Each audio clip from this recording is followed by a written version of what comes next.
Bhanumathi పార్థుకి phone చేస్తూ ఉంటుంది. ఇంతలో అక్కడ ఉన్న పార్థు ఫోన్ లిఫ్ట్ చేసి హలో ఎవరు అని చెప్పేసి అయితే అడుగుతూ ఉంటాడు. ఆ మాటలు వినగానే అక్కడ ఉన్న భానుమతి అయితే ఒక్కసారిగా చాలా గట్టిగా నవ్వుతూ ఉంటుంది.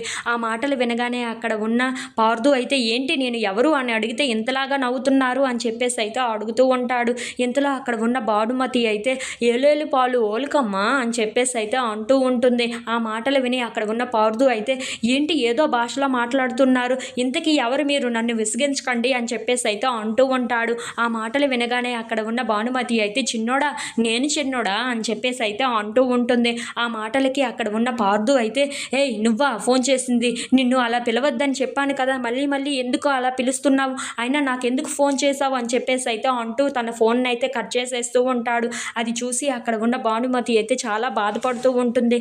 ఇంతలో అక్కడ ఉన్న పార్థు మాత్రం భానుమతి ఫోన్ని కట్ చేసి చాలా కోపంగా అయితే అక్కడ కూర్చుంటూ ఉంటాడు. ఇంతలో అక్కడ ఉన్న భానుమతి మాత్రం నా ఫోన్ ఏంటి ఇలా కట్ చేసేసాడు, నా మీద ఇంకా కోపం తగ్గలేనట్లుగా ఉంది, ఈ కోపం ఎలా తగ్గేది అని చెప్పేసి అయితే అనుకుంటూ చాలా బాధపడుతూ అలా రోడ్డు మీద నడుచుకుంటూ వెళ్తూ ఉంటుంది.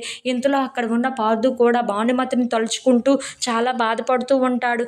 ఏంటి ఇలా ఫోన్ చేసింది, ఇప్పుడు ఈ టైంలో ఎందుకు చేసిందో ఏంటో, నేను ఏమీ మాట్లాడకుండా పెట్టేశాను అని చెప్పేసి అయితే అనుకుంటూ భానుమతి కోసం ఆలోచిస్తూ ఉంటాడు.